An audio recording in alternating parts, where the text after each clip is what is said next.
From UFOs to psychic powers and government conspiracies, history is riddled with unexplained events. You can turn back now or learn the stuff they don't want you to know.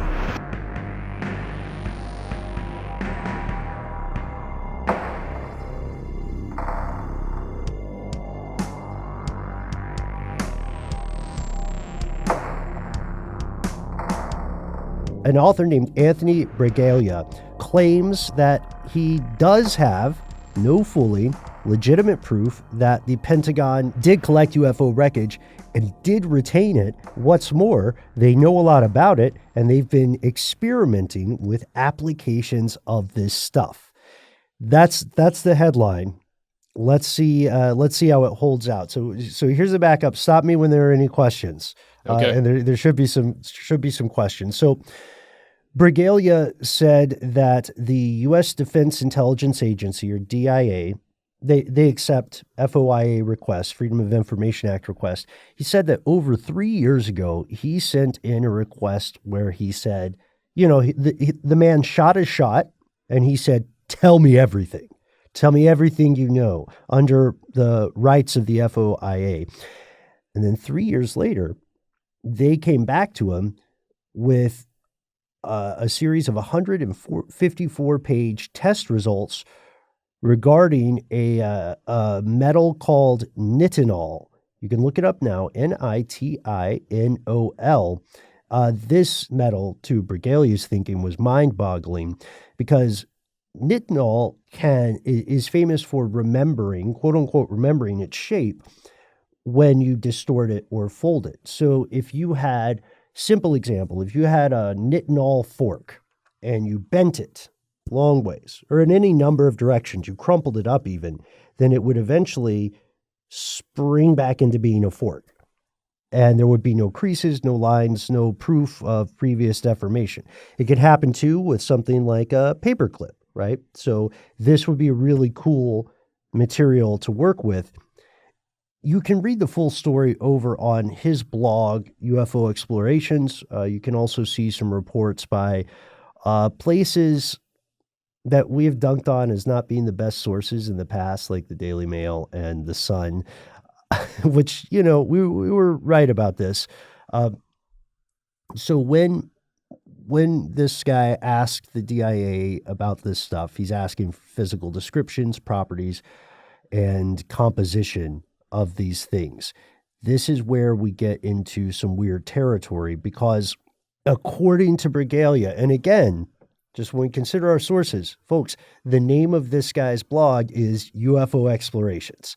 So in his blog, you'll see that he believes the information provided to him by the DIA also proves that some of these, what he calls futuristic materials, have the potential to make things invisible. Shout out to our earlier episode on the Philadelphia experiment.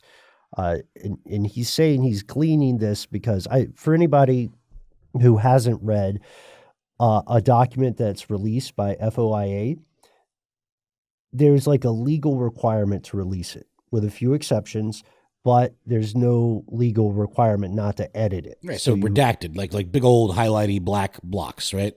Right. Exactly. Like the old Onion headline that was so wonderful where it said FBI learns they've accidentally been using black highlighters for decades. Yeah, opposite of highlighters. But isn't it true though, Ben, that there have been cases where people have been able to see through those when you hold it up to the light or something? There have been poor redactions done by the government.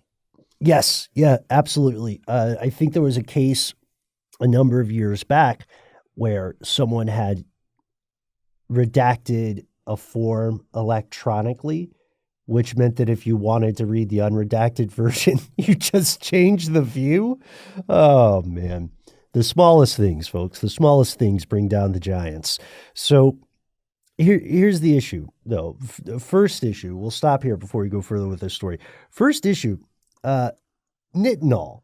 For anybody who is an engineer or a chemist or anyone who looked this up as they were hearing about this, nitinol is not some magic extraterrestrial material that just got its name from the first guy who discovered it in the wreckage of a UFO. Nitinol is around. We know what it is. Its less sexy name is nickel titanium. It's like a real known thing. The history of it dates back to 1959. Now, of course, this is the part where a lot of people might say, hang on, when did the Roswell crash occur? Well, it did happen in 1947. So if this came somehow from that Roswell crash, which we made a good case that there's a good case it might have been a weather balloon or a nuclear monitoring device, but if this nitinol was obtained from that crash, then that would mean that somebody else knew about it before the official story. It's funny when they refer to it in the context of the Roswell crash, they call it memory metal, which immediately, I don't know about you guys, makes me think T-1000 stuff. Oh, it does. Yes. The Terminator. I'm a little bit confused. I'm looking at the UFOexplorations.com website, and he's saying, the author here is saying that there was memory metal debris recovered at the UFO crash in Roswell, or the, alleged UFO crash. So they're I guess what I'm confused about is the FOIA response describing this memory metal as being present at that crash specifically, or just that that's a material that it states exists within the redacted parts, I guess. So this is an interesting point, Matt, because if you go to the blog, you'll see the author's interpretation of what is contained in that DIA response. But you can also, on the blog, you can see the full text of both his request and the government's response. So it definitely seems to confirm that they're working with applications of things like amorphous metals. So that would be your T-1000 stuff, or metamaterials, which would be materials that are kind of purposely engineered to have a couple of extra properties or inanimate superpowers that naturally occurring materials would not possess. This also ties back into Bigelow Aerospace, of course. It's cool because with this kind of news, I was previously pretty skeptical because there was no, we've heard Bigelow saying for years that they had access to some kind of materials that were recovered, but they never shared them. They never talked really about them other than to say that I have them, I won't show them to you. That's what, at least, that's what Robert Bigelow and Harry Reid and Tom DeLonge all seem to be saying. But this is a little bit different because you can read the actual documents from Uncle Sam. So I'm a little bit less skeptical, or I think there's more likely to be something here. But the question is this somehow material science that a layperson might not understand or might mistake for magic or something extraterrestrial? Or is this simply cutting edge experimentation for the time in which it occurred? You'll note if you read in full the response from Uncle Sam, you'll see that these 154 pages are about 5 documents, and some of the information in here has been redacted, not necessarily because of the science involved, but because there's an exemption that allows them to prevent the unwarranted invasion of individual privacy. So they've crossed out names where it's like, Johnny Blue Jeans is the one who is experimenting with titanium that remembers who it is, despite the way you bend it.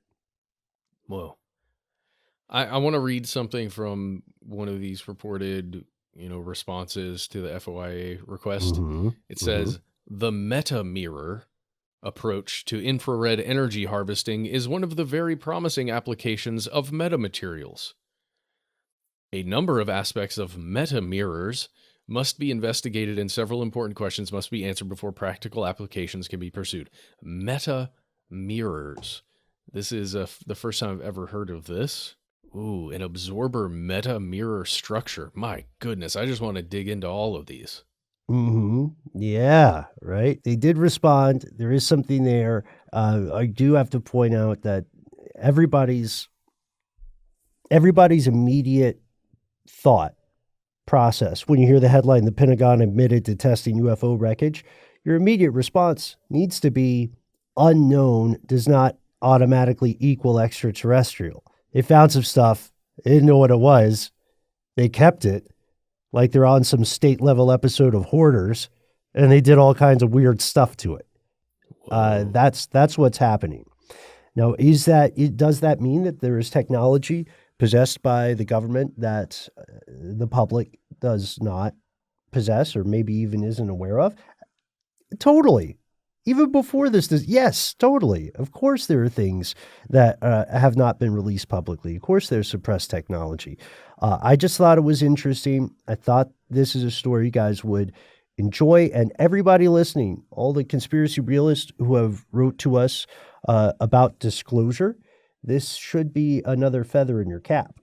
I don't know whether things are accelerating in a certain direction that hasn't been proven yet, but the frequency of things being disclosed in this regard has certainly increased. It's something to keep an eye on. We're going to dig into the full DIA response, and we'll update if there's anything super strange. If they reference extraterrestrials or anything like that, though I'm sure the author would have led with that if that was the case.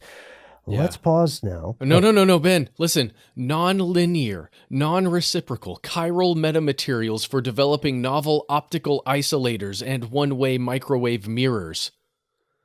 Awesome. I thought you were about to do a spoken word poetry thing. It's what it sounds like. Oh, I was here for it. But it sounds science fiction, and it's a document created by the government about a thing that I know nothing about yet. Well, you weren't alive during that time, but your parents were.